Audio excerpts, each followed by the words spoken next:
Selamat pagi saudara, jumpa lagi bersama saya Jumadi di program Sapa Jambi. Dan pagi hari ini kita akan membahas program-program yang dilakukan oleh Lembaga Pemasyarakatan Perempuan kelas 2 Jambi terhadap warga binaan. Dan untuk mengetahui lebih lanjut apa saja sih program-program yang dilakukan, dan langsung aja kita tanya sama Bu Maita, yaitu Kepala Lembaga Pemasyarakatan Perempuan kelas 2 Jambi, Bu. Bu, boleh jelasin Bu, untuk saat ini berapa sih Bu jumlah warga binaan dan itu kasusnya apa aja sih Bu? Izin hari ini Lapas Perempuan Jambi per tanggal 30 April 2026 isi hunian ada 225, sebanyak 142 itu kasus narkotika. Selebihnya ada tipikor 19, ada juga pencurian 8, ada juga trafficking, ada juga penipuan atau penggelapan, dan banyak kasus yang lainnya.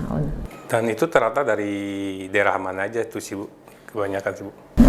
Di Lapas Perempuan kelas 2 B Jambi itu kan satu-satunya di Provinsi Jambi ya.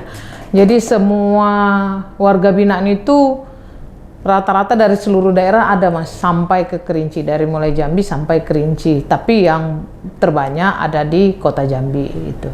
Nah, dari banyak kasus-kasus itu apa aja sih Bu yang pembinaan dilakukan oleh pihak LP sendiri ke warga binaan itu sih Bu? Pembinaan yang dilaksanakan oleh Lapas Perempuan kelas 2 B Jambi itu yang paling utama itu adalah pembinaan mental dan spiritual dulu Mas, karena memang rata-rata orang melakukan itu karena mungkin ada yang bermasalah dengan mental dan spiritualnya, mungkin perlu perbaikan itu dulu. Karena ketika kita itu takut salah, mungkin kita akan berpikir, tapi ketika kita nggak takut salah, nah ini yang bikin repot. Jadi kan ketika orang nggak merasa bersalah atau orang tidak takut salah gitu kan, jadi bisa melakukan hal-hal yang di luar prediksinya kita. Jadi maka pembinaan yang kita utamakan dulu adalah spiritual dan mentalnya dulu, karena memang kita perbaiki spiritualnya, rasa dia dengan yang punya hidup, Sang Penciptanya bagaimana gitu kan, itu yang kita perbaiki dulu. Jadi setidaknya ketika mereka lebih dekat dengan Sang Pencipta, mereka akan lebih menyadari bahwa apa yang mereka lakukan itu tidak baik atau melanggar hukum. Itu yang perlu kita tekankan lagi kepada warga binaan begitu. Selain itu apa aja sih Bu dari yang terus kita lakukan agar ke depan warga binaan itu merasa nyaman dan dia tidak merasa dikekang di dalam gitu?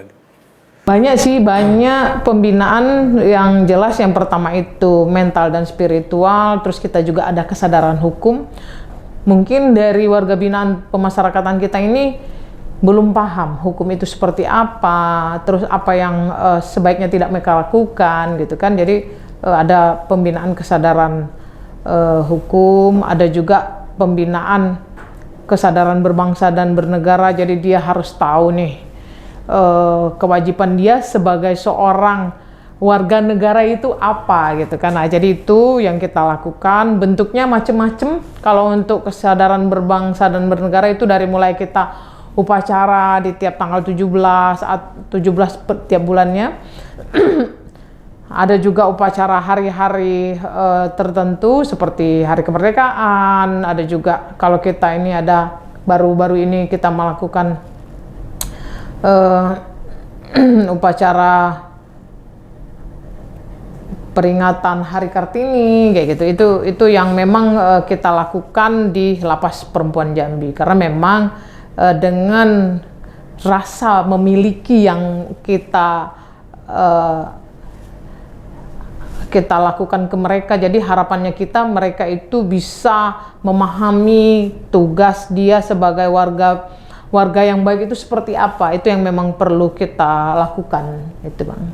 Terus ada lagi macam-macam lagi, ada juga kegiatan mencerdaskan intelektualnya. Jadi itu mulai dari program paket A, B, C, ada juga di dalam program paket A, B, C ada juga perpustakaan juga ada di situ. Terus ada lagi program mengintegrasikan diri dengan masyarakat, itu bentuknya gotong royong, ada juga menari, olahraga, dan juga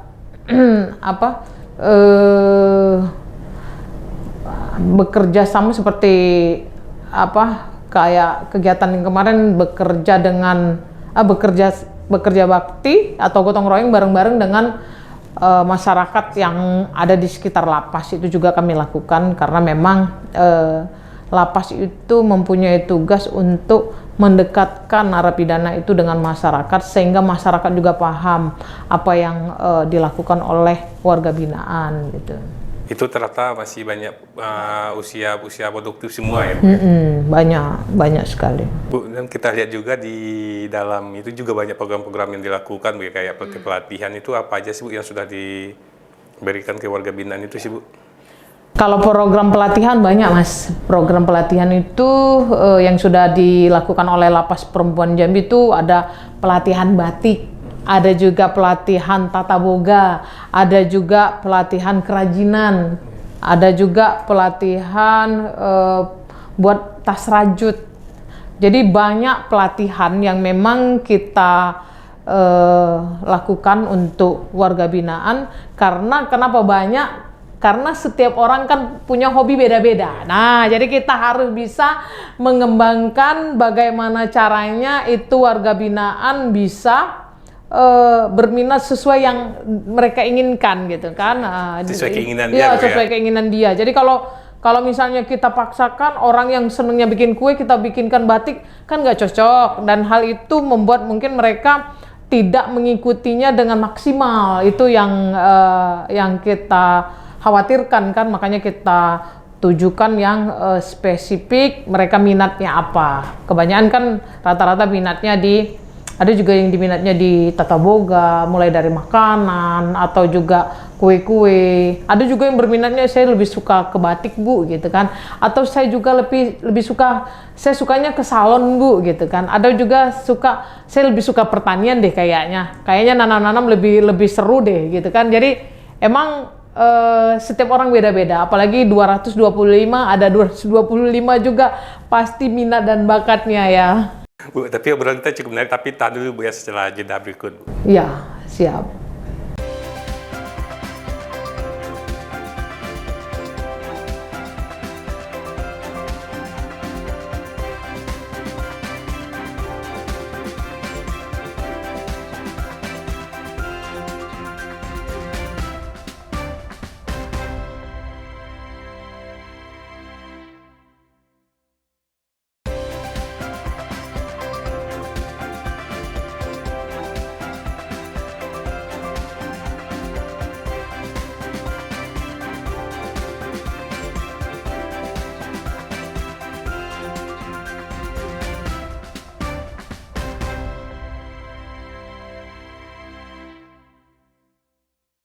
Ya, saudara, kita lanjut lagi obrolan kita bersama Bu Meta. Bu, tadi juga menarik ya, banyak pelatihan-pelatihan yang sudah diberikan ke warga binaan. Nah, untuk yang spesifiknya itu, apakah kita seleksi keinginan mereka, apa dia sendiri yang menentukan yang ingin dia ikuti pelatihan-pelatihan itu sih Bu? Jadi izin di lapas ya, hampir semua lapas, begitu ketika warga binaan itu masuk, baik itu dari tahanan ataupun narapidana, itu biasanya kita lakukan pendataan dulu. Mereka sukanya apa, terus apa yang membuat mereka masuk ke dalam, ataupun apa yang menjadi motif mereka sehingga mereka melakukan tindak pidana ini gitu kan. Jadi memang kita dalami, itu yang namanya dinamakan asesmen. Jadi kita asesmen itu kita pengen tahu ini dia berbuat ini latar belakangnya apa. Jadi kita bisa juga menentukan program yang tepat untuk warga binaan tersebut apa. Begitu juga dengan minat dan bakatnya. Kita akan tanyakan dengan mereka minatnya apa. Jadi hal-hal yang kita berikan itu sesuai dengan keinginan mereka. Jadi bermanfaat apa yang kita berikan kepada mereka. Itu yang kita harapkan. Jadi ada semacam seleksi pasti kita lihat lagi memang mereka berkeinginan di bidang itu atau enggak, atau hanya sekedar ikut-ikutan. Karena ini yang lebih bahaya nih, yang ikut-ikutan kan, asal kemana yang temennya yang rame itu yang ikut, itu yang kita khawatirkan. Kita maunya mereka memang minat mereka sendiri, bukan karena ikut-ikutan. Karena kalau ikut-ikutan ini nanti hasilnya nggak maksimal, hasilnya nggak maksimal, dan mereka juga tidak bisa menggunakan hasil dari pelatihan tersebut untuk dirinya sendiri gitu. Itu yang gitu. Terus juga menarik Bu ya, yang selain itu yang batik Bu ya, karena batiknya LP perempuan juga cukup diminati masyarakat Bu ya. Terus mungkin boleh diceritain juga Bu, bagaimana sih awal pelatihan membatik itu, terus udah jenisnya berapa, terus sampai saat ini gimana sih peminat untuk batik LP itu sendiri sih Bu? Oh, batik. Kalau batik itu Lapas Perempuan Jambi ini kan sudah ada di tahun 2018. Jadi di 2018 itu mereka waktu itu masih berada di Lapas Anak, masih bergabung. Jadi di situ mereka sudah mulai melakukan kegiatan membatik karena memang batik itu pangsa pasarnya banyak kan, dan memang penggemarnya banyak dan memang disukai orang banyak gitu kan, apalagi batik Jambi.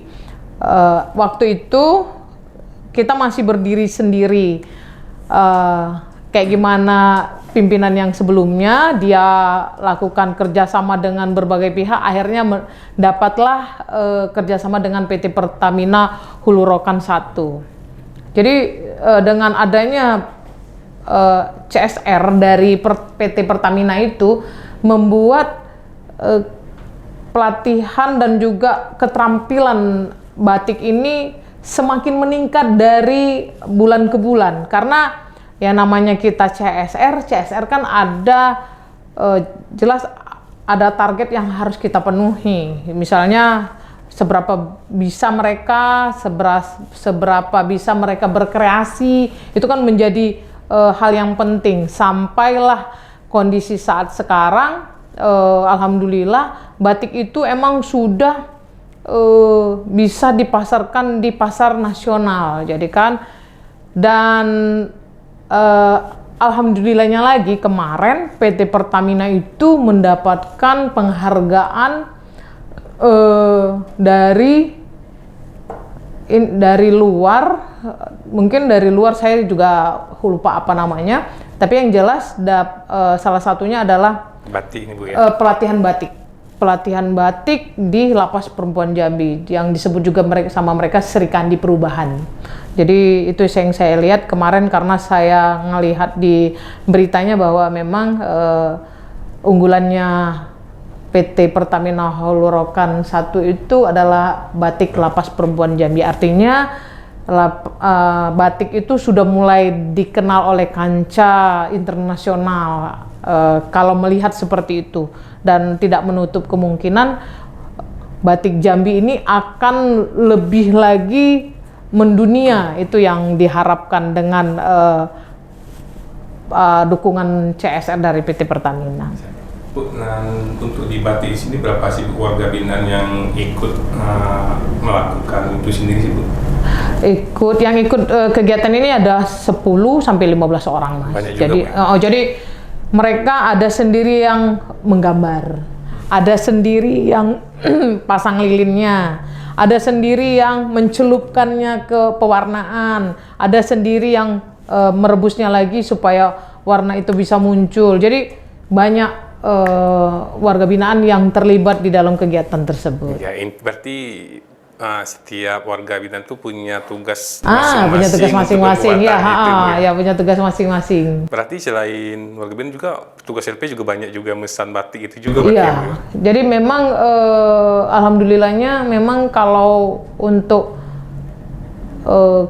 batik itu setiap kali pameran kita tuh lumayan pembelinya gitu, peminatnya lumayan banyak gitu, karena memang kita baru memasarkannya lewat e-commerce ya, lewat Shopee juga, lewat marketplace yang ada di Jambi gitu-gitu. Itu juga ada juga Instagram gitu kan, kita memang lakukan itu pemasaran hanya baru sebatas itu. Tapi yang namanya batik itu kan tidak bisa seperti kita jualan kue, Mas. Tiap hari ada pembeli, tiap hari ada pembeli, tiap saat ketika ini bisa langsung dikonsumsi. Tidak seperti itu gitu kan. Itu yang untuk pemasaran batik. Dan satu lagi bukan kita juga buat tata boga kue, Bu, ya. Karena saya lihat di LP itu sendiri juga enak kue. Terus pelatih apa sih, Bu, yang awal ini bisa ke situ sih, Bu? Kalau untuk mengawali, nih izin kalau untuk tata boga itu memang mungkin karena perempuan ya, identik dengan makanan dan masakan. Jadi dari awal-awal dulu Kalapas yang sebelumnya, mereka sudah ada pelatihan dan ada juga yang mempunyai skill dari luar dibawa ke dalam, terus mereka mengajarkan teman-temannya dan kue itu enak gitu kan. Jadi terus dicoba, diulang lagi, terus ditambah lagi dengan pelatihan-pelatihan. Kita itu kalau untuk pelatihan kue itu kita pakai LKP Dahlia. Jadi LKP Dahlia itu yang sering bantu pelatihan. Terkadang saya juga minta bantu aja karena kita kan kadang punya keterbatasan anggaran. Jadi kadang saya dengan Bu Dahlia itu emang karena dia merasa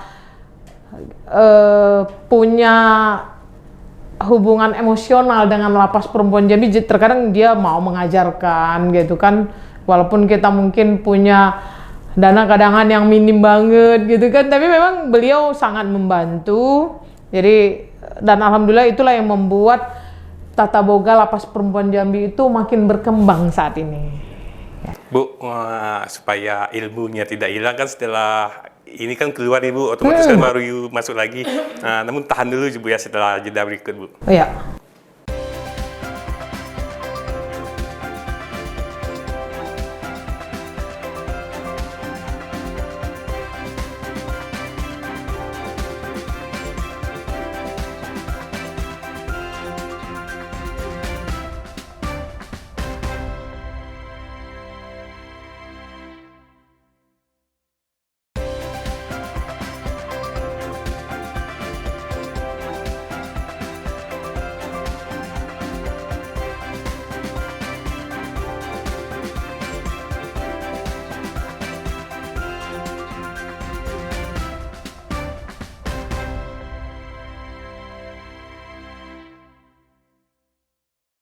Ya, saudara, kita lanjutkan lagi obrolan kita bersama Bu Meta, Kepala LP Perempuan kelas 2B Jambi. Bu, dari obrolan kita tadi kan juga cukup menarik, Bu ya. Dan ilmu-ilmu dan pelatihan yang diberikan juga kan sudah rutin dilakukan, Bu. Nah, ini bagaimana sih, Bu, agar ilmu ini tidak hilang? Otomatis kan yang ilmu yang sudah kita berikan nanti suatu saat nanti akan keluar warga binaan ini kan, Bu. Nah, bagaimana ilmu-ilmu ini biar tetap bertahan di sini ya? Iya, betul.